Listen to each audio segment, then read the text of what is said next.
This video brought to you by this comment. Alright, bet. Hello everyone. Welcome back. We're going to be looking at my top 10 strongest teams in Genshin currently. Well, we're not exactly going to be looking at that because with the absolute might of PowerCreep, that would just end up being 10 minor variations of Lunar teams, and that's going to end up being a boring video, so we're not going to do that, okay? Okay, let's get right into it. Let's start off with what I would define as the most fun way to play Clorinde, which is to just extend her on-field time as much as possible, utilizing the power of Thundering Fury in a team that keeps it going. The strongest team that I can make that serves that purpose is a Quickbloom team with Lauma. Now, as you can see, the full duration of Clorinde's skill and her ult is usually enough to reset the cooldown of said skill so that I could actually use it again. So we're leveraging the long duration of Nehida and Farina's skills as well. Personally, I'd use Baiju since Lauma's skill duration is a little bit too tight. Her C1 healing is of course single target, which means I would have to place her a little bit earlier in the rotation than I'd like, so yeah, that's kind of a little bit scuffed right there. And he is of course permanently on Fav, so there is an energy fix as well. But having Lauma on the team does result in a 10k DPS increase, so there's more of a bit of a balanced choice in my opinion between smoother and more fun gameplay versus just simply more damage. But what we're seeing here is a team supported by a nascent Serenade Lauma, DPS Deepwood Nehida, and Farina on a full DPS build. Ultimately, what I'm excited about with this team is that it is actually very fun to play, whilst almost cracking the 100k DPS mark, so that's pretty nice.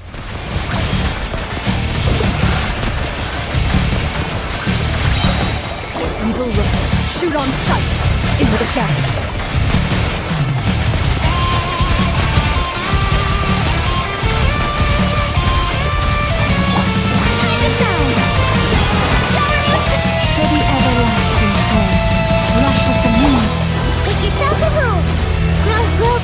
Moving.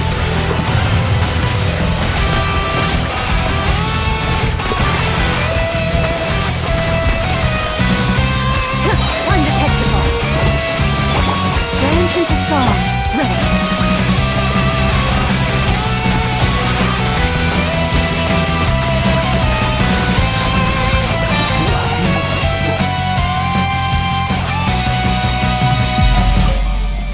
You're in for a little shock. Surrender in Allegiant. Next up we have International. No, not the one you're thinking of, but the one I'm thinking of, which is my beloved Quicken team with 2 Electric Queens. This is named for having 4 characters from 4 different nations. Now this is a team that leverages quite a lot of buffs for the on-fielder, of which I choose to be my wife Lisa, including damage percent increase coming from Shielded Scroll set in Peak Patrol Song, Miko's C4, and of course the 3 Kagura's Verities that I went out of my way to get for the 3 mages. Then we also have the EM boost from Nehida, as well as some defense shred coming from Nehida's C2, and of course Lisa's A4 passive. And we also get an energy and ult cooldown reduction from Shillinen's C2. Everyone except Shillinen is on a DPS build. It's possible that Nehida on some kind of support build would result in more damage, but I do like Nehida doing DPS, so she's staying on that even if it's just Deepwood.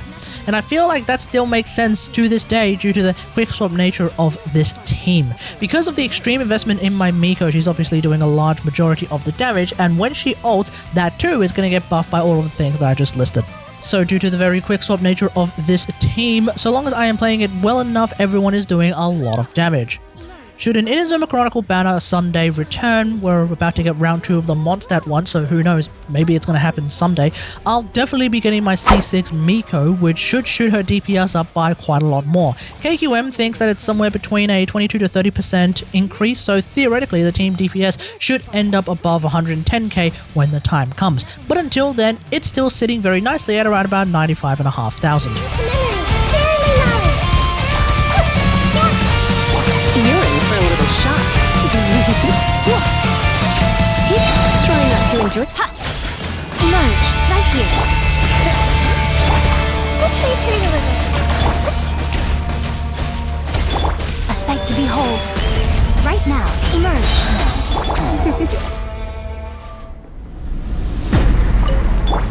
Shower me with praise. Let the world come. The Skirk team I normally play, well, it turns out it's kinda ass, which is kinda odd when it's essentially the Skirk team but with Charlotte instead of Escoffier. So essentially, there is a huge difference in getting the premium support for Skirk, but when I get a Scoffia, I'll revisit this and see if the difference really is night and day. I don't know if there's a skill issue or a build issue with me, though I feel like I'm nailing the dash cancels to maximize damage, but perhaps I'm just going too far into the normal attack chain. A content creator by the name of Jamie mentioned that apparently N2D is the way to go, but I feel it's a little bit too dank for me. I don't know. In the meantime, community member GSD did point me in the direction of a double Hydro team with Skirk that seems to be really strong and something that I should try play more of between now and the second half of next patch. Yes, it's C2 Shilinen, who's not a Cryo character or a Hydro character famously. We're not only leaning on 3 sources of DPS that are getting buffed by Farina, the Hydros are actually getting a very useful HP buff from Shilinen, while Skirk is getting a very useful crit damage buff, as well as of course the damage percent buff coming from Yelan as well. Trying to use a cryo healer like Charlotte or Mika seems to result in a 12k DPS loss for me, so it looks like Shilinen is going to hold onto that spot for the team like this. But in order to maximize the team DPS, we will have to take an L on a couple of things, including Farina's own personal healing and actually cryo scroll buffs of all things. Trying to get a cryo scroll buff by changing the rotation seems to result in a 6k DPS loss from me, which is also kind of surprising, but this is precisely why I went out of my way to get something like Peak Patrol Song, because I knew there were going to be teams where I'd have to take the L somewhere, so Peak can at least soften that blow. Skirk, Farina and Yelan are on DPS builds, Shilinen is on her scroll build with Peak. It's a pretty straightforward team and build, but this does seem to be my currently strongest Skirk team I can play, so I probably should play this more for now. At least it can actually break 100k DPS, so that's actually kind of nice.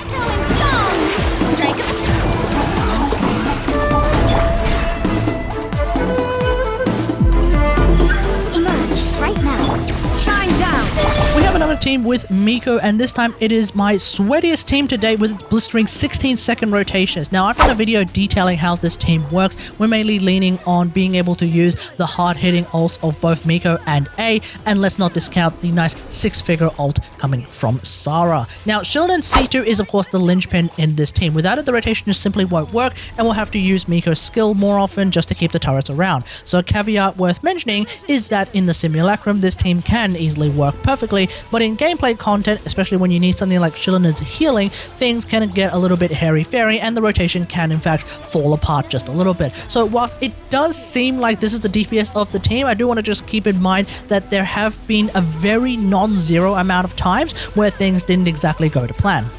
Miko, A and Sarah are of course on DPS builds, including Sarah. Yes, indeed. I could use Noblesse Sarah as well. Not a bad idea. Even in the big 2026, Skyheart remains her strongest option at the present moment, I think, but I'm still holding out for maybe one day, perhaps a 7041 base attack bow that will show up. Perhaps that will be really good, especially if it also has a really nice passive in the form of buffing. So we'll just have to see if something new happens for this team. There is no escape! Now you shall perish!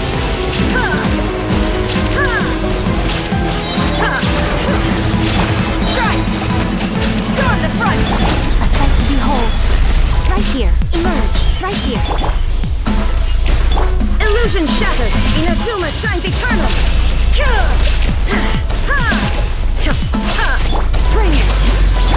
Flash! No turning back! Nothing lasts forever. Emerge, right here, right now. Torn to oblivion!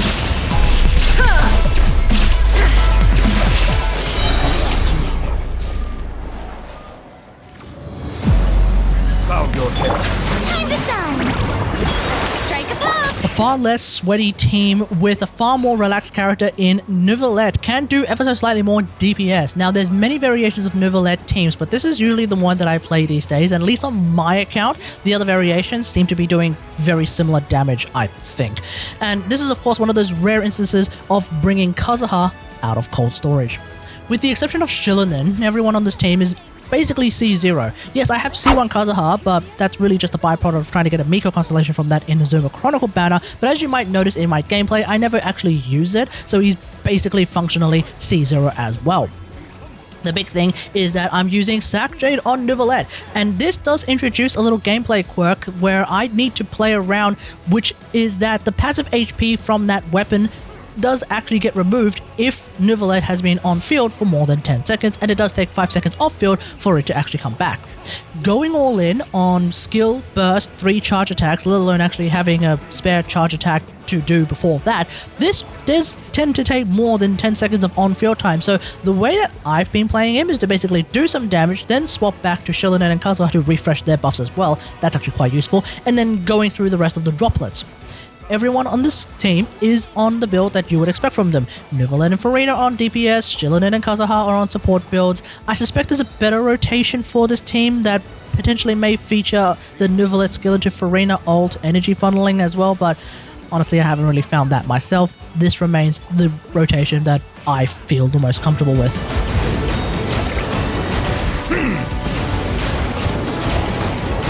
Silence! Let the world collide!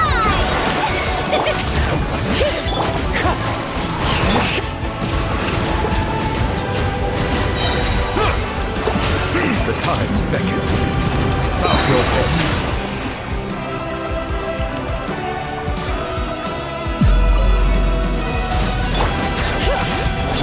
Let the world collide! The Harbinger of PowerCreep, Haberim the Pyro Archon, still remains my strongest non-lunar character. And this is the team that I normally try to play with her. Not just because I don't have nor want Citlali, but because I find Mavuika Belt to be just a little bit too sweatlordy for my taste. Now, what you're seeing here is how I try to play Mavuika Vape, doing the best I can to have the dash tech that was discovered around her by a variety of creators, but I'm not entirely sure if I'm having skill issues or if my ping has something to do with it, or maybe it's because I'm using a wireless mouse, because I can't seem to get that really quick dash cancel that some people like Jeff seem to be able to do these days. But trying to do it does seem to result in a 7k DPS increase, so I will continue with these janky ass dash cancels compared to the actual proper ones that actually exist.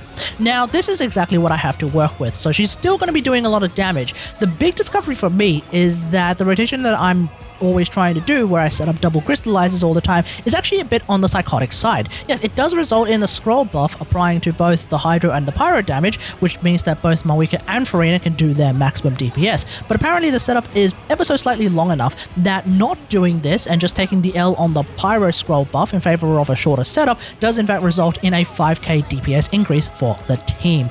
This, once again, is the very reason why I went out of my way to go and get something like Peak Patrol Song. And as it turns out, I've been playing Symphonist Yansan a little bit incorrectly in this team. Since I have C2 Clorinde, I don't really need to funnel Yansan's energy back into herself by going skill into burst. Burst into skill actually makes sense to help deal with the 2.5 second delay in her healing Mavuika before Mavuika drops the ult, so that Mavuika can get that Symphonist buff. Everyone's on builds that you would expect. Mavuika's on a DPS build with R5 Wolf's Gravestone, which is getting cucked by the Simulacrum, as I don't seem to be able to attack something that has less than 30% HP, so if that were to happen, the team's DPS would actually go up significantly.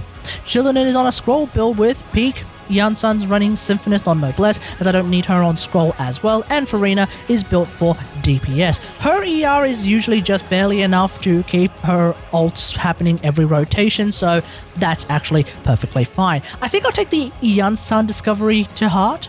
I still like the idea of Mavuika in particular and Farina doing as large as possible damage numbers on my screen, so even if it is technically a team DPS loss, I'm still going to try and do double crystallizers moving forward.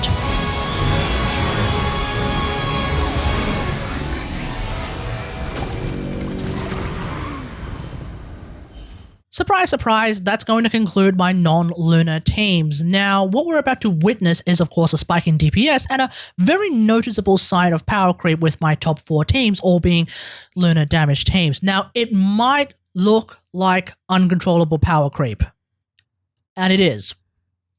But I do want to point out a big caveat, which is that I happen to have both Nefer and Columbina's signature weapons, with the Nefers at R2 by sheer accident.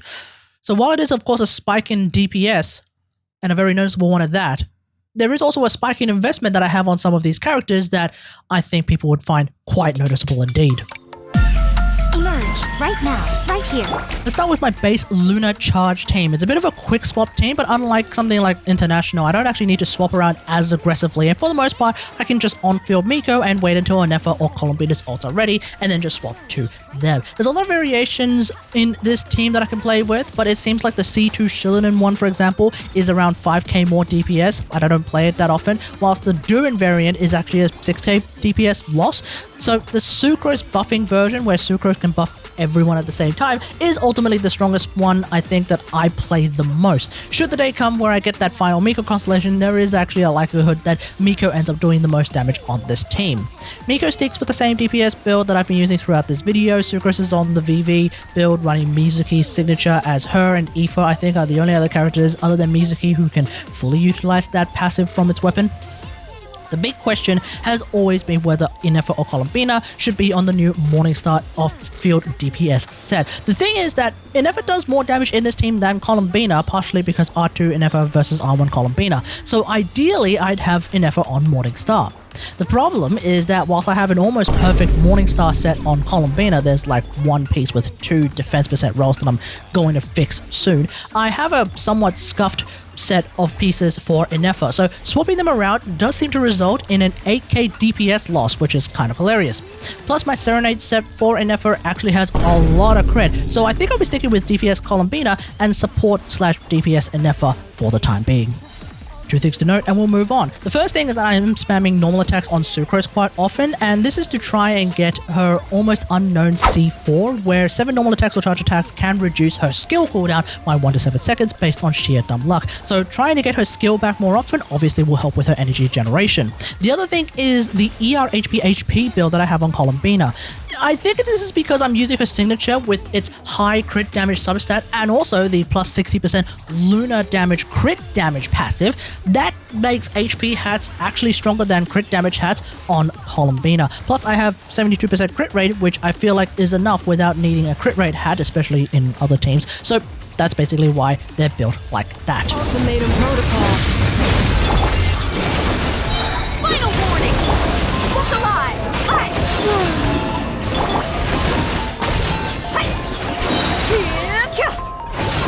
Intel send. A minute to memory. Sharing my knowledge. 3 moons converge. Surge. I recently talked about this team, DPS Columbina, specifically in a Lunar Bloom team. Now this is a team that utilizes both Columbina's personal direct Lunar Bloom damage and the Super Blooms that result from this team. But because it's an Ascendant Gleam team, we're actually relying exclusively on Nahida's C2 to give these Super Blooms a chance to crit. Since that video came out, I managed to get Columbina's normal attack talent to level 9 as of Friday, so next week I'll have her final crowning done and she'll be doing even more damage in this team. But as you can see, each hit is going for upwards of 60k damage, so each charge attack wave is hitting for upwards of 180k. Neelu's on her usual 2-piece HP build with Key, Lalma's on a Serenade set, Columbina's on the non-Cry DPS build. Like I mentioned previously, I'm actually overcapping on crit rate because of all of the crit rate passives in this team. Still haven't been able to fix that, but honestly it's a bit of a tall order to try and do something about that. Nahida running Favge does seem to be the linchpin for this team, and without it, I do seem to run into energy issues, in particular with Lalma. Ideally, I'd like to maintain as much uptime on her Bloom Gen buffs, since it does pretty much double the damage of Columbina's direct Lunar Bloom hits. Overall, this is a very chill team to play, and I do highly recommend it.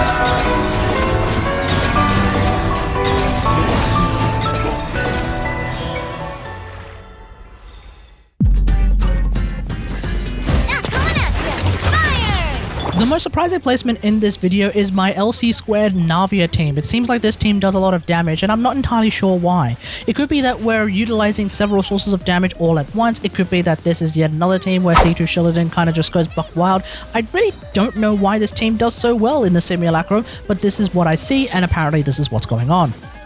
Like I mentioned in the Lunar Crystallized video, I think Navia is one of the few Geo on-fielders who can actually play an LC squared team that doesn't result in too many electrocrystallized shards or loss of aura at least. It's not perfect, but I think the Lunar Charge aura is holding up well enough. Navia is currently level 80, so this revelation of this team being my second strongest team in the game has given me reason to actually go ahead and fully level her up and potentially crown her skill and ult. She is running Nighttime Whisperers, which can get the 4-piece bonus just from having the Lunar Crystallized turrets nearby. Her axe also gets stacks from just triggering Lunar Crystallized. The rest of the team is on the usual Scroll Peak Shilladin, Serenade Nefer, DPS Columbina. It is what it is. In this case, it does seem like DPS Columbina barely ekes out more damage than Serenade in Nefer, so there we go. Clearly, I gotta play this team more often. Ultimatum protocol. Insulation chip. A new moon rises. Umbrella warfare, I guess.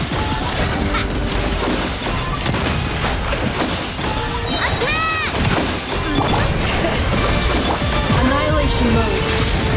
Cleanup sequence. Surge. Green moon confirmed. Watch out!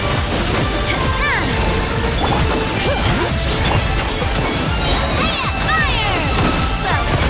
Preparing for dust up.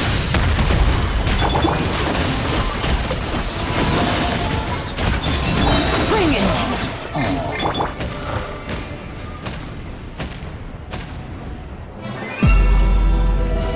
Committed to memory. Sharing my knowledge. A new moon rises. No surprises here. The only Lunar on-fielder I decide to get is in fact currently forming my strongest team. But at the moment, what's a little bit terrifying is that the team is either doing a bit more damage than the Navia team, or it's actually doing a fair bit less. And that's all to do with the classic Witsith RNG on Nefer. The 1 in 3 chance for every half minute, i.e. every other rotation, to get the EM buff that makes her charge attack go from about 300k total damage to about 400k total. Apparently, the spreadsheet impactors reckon R1 Black Marrow Lantern is actually a stronger choice, and that's probably true due to this passive, but at the moment I haven't bothered to do any rainbow rock mining to try and build one, so that's not what I'm using. The team is very smooth and very synergistic. Nefer is relying on both Llama and C2 Nahida for the direct Lunar Bloom crit value buffs. Columbina's Mountain Dew is of course making it so much easier from the second rotation onwards to use both Llama's hold skill and Nefer's skills back to back without having to throw her ult in the middle of the rotation, but for the most part I don't really mind that particular quirk in the damage rotation should the need arise. Everyone's on the build that you would expect on them. Nefer's running the Nordcry DPS set, Llama's on Serenade, Nahida's on a permanent Deepwood set, and Columbina is also on a DPS set. I think the big thing is having Favge on Nahida, where the EM you try to build Nahida on normally ends up converting into crit rate that the Favge can use so that it can actually proc regularly. Having this extra energy in this team does seem to make a night and day difference, at least in the experience of this rotation. Now, according to the Akasha, my Nefer build is actually pretty scuffed. I haven't had the time to go back and farm more Nordcry DPS pieces lately, but that might be something I revisit someday, if I so desire. Honestly, despite all of that, it does feel like the team is already doing plenty enough damage anyway, and Nefer is feeling pretty strong, so I'm not desperate to solve this problem at the present moment. That being said though, I do want to note that I have actually tried playing this team with Mizuki's signature weapon on Nefer, and I ended up with a 5k DPS increase, which is kind of hilarious. I would definitely call that a desperate option, break class in case of emergency, because then I probably wouldn't be playing Sucrose somewhere else. A moonlit night for all. Everyone hold hands. Make yourselves at home. With one heart, creep high. Receive my can hide the truth. No more lies. The Temple of Wisdom. This way through the green moons converge. Wait For the everlasting forest. It all adds up.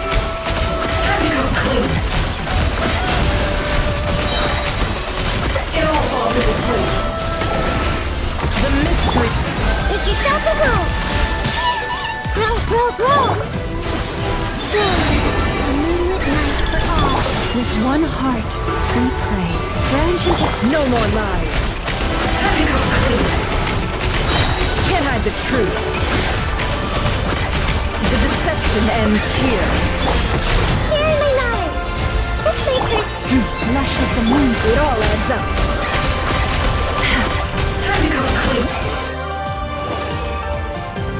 So those were my top 10 currently strongest teams in Genshin Impact. Let me know what you think about all of this in the comments below. What are some of your strongest teams in Genshin Impact? What kind of DPS are you able to do with the level of investment that you have? Let me know in the comments. Otherwise, hope you guys enjoyed. If you like this video, hit that like button, subscribe for more Genshin Impact action. And until next time, I'll see you guys later. Thanks for watching. Peace.